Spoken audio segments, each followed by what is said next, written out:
বঞ্চিত চাকরি প্রার্থীদের মহামিছিল শিয়ালদা থেকে রানী রাসমণি এভিনিউ পর্যন্ত। শিক্ষক, চিকিৎসক, শিক্ষাকর্মীরা থাকবেন এই মিছিলে। বেলা 12টা থেকে শুরু হবে এই মিছিল। শিয়ালদা থেকে রানী রাসমণি এভিনিউ পর্যন্ত হবে এই মিছিল। পাশাপাশি এসএসসি অভিযান আগামীকাল দুপুর 12টায় করুণাময়ী থেকে এসএসসি ভবন। ডাক দিল যোগ্য শিক্ষক শিক্ষিকা অধিকার মঞ্চ। কোনো রাজনৈতিক নেতৃত্ব এই মিছিলে থাকুক আমরা চাই না, কারণ আমরা ইতিমধ্যেই রাজনৈতিক ষড়যন্ত্রের শিকার। তাই আমরা চাইছি সমাজের বিভিন্ন স্তরের বিশিষ্টজনেরা আমাদের এই মিছিলে থাকুন, জানালো যোগ্য শিক্ষক শিক্ষিকা অধিকার মঞ্চ। সমাজের সমস্ত স্তরে শিক্ষক, শিক্ষাকর্মী, ডাক্তার সহ সমস্ত স্তরের সরকারি কর্মচারী এই প্রতিবাদে এবং আমাদের ন্যায়ের প্রতি উচ্চকিত হওয়ার জন্য আমরা একটা প্রতিবাদ মিছিলের ডাক দিচ্ছি।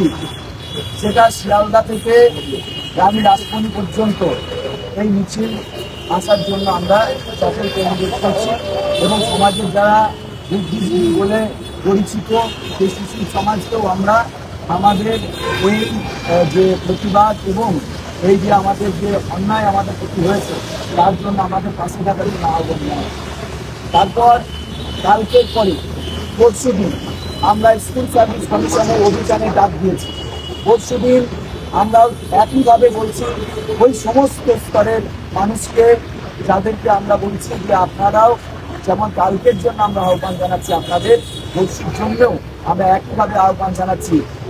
আমরা আপনাদেরই সব কলিগ ছিলাম, আমরা আপনাদের মতোই সরকারি কর্মচারী ছিলাম, কিন্তু অন্যায়ভাবে আমাদের সঙ্গে যা হয়েছে তা আপনাদের সঙ্গেও কোনো না কোনোভাবে হতে পারে। আমরা চাই না শুধু হতেও তো পারে প্রাতিষ্ঠানিক যে সংকট বা যে রাষ্ট্রীয় সংকট, যেগুলো রাষ্ট্রীয়ভাবে মানে রাষ্ট্রের কর্মচারীদের উপর যে সংকট বারবার নিয়ে আসছে, তো তার প্রতিবাদে আপনাদেরকে আমরা আহ্বান জানাচ্ছি, আপনারা আসবেন, এদিকে আমরা কামনা করি। আমরা 12টা থেকে ডাক দিচ্ছি 12টা জমায়েত শিয়ালদা স্টেশন রানী রাসমণি পর্যন্ত আমরা ডাক দিচ্ছি। এবং আমরা কালকে রানী রাসমণিকে মিছিল করার পর আমরা ওই কলকাতাতেই থাকবো। পরের দিন এখান থেকে আমাদের সমস্ত যোগ্য শিক্ষকরা তারা এসএসসি অফিসে যাবে।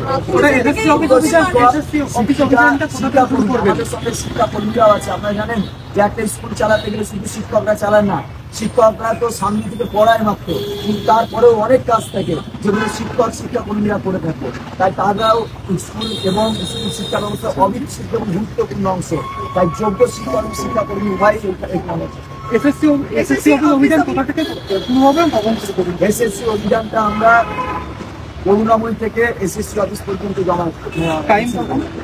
ওখানেও আমরা টাইম 12টা রাখছি, সমান একই টাইম দুটো জায়গাতেই আমরা পুলিশি অনুমতি। দেখুন আমরা এখন আর পুলিশ অনুমতি নিচ্ছি, পুলিশকে জানাচ্ছি মাত্র, কারণ পুলিশ কোনোদিন আমাদের কোনো অনুমতি দেয়নি। আমাদের উপর এত বড় অবিচার হচ্ছে, তার মানে আমাদেরকে বেআইনিভাবে আমাদের উপর কার্যকলাপ করা হয়েছে। কারণটা কি? কারণ হচ্ছে আমরা যারা আছি সমাজের মানুষ, আমরা ভোট দিয়ে প্রশাসনকে, আমরা ভোট দিয়ে সরকার তৈরি করি। সরকারের কাজ কেন? তারাই আইনসভায়, পার্লামেন্টে বসে, বিধানসভায় বসে আইন তৈরি করে যে ঘুষ নিলে তার শাস্তি হবে, চুরি করলে শাস্তি হবে। অথচ তারাই যদি শাস্তি চুরি করার বা ঘুষ নেওয়ার কাজটা করে থাকে, সাধারণ মানুষ তাদের তো প্রবৃত্তিগত দোষ থাকতেই পারে, তার কারণে এই তো সিস্টেম তৈরি করা। Bureau report, ND Bangla News. সবার আগে সব খবর, সঠিক খবর পেতে ফেসবুক পেজটি ফলো করে এবং ইউটিউব চ্যানেলটি সাবস্ক্রাইব করে রাখুন আর শেয়ার করতে ভুলবেন না।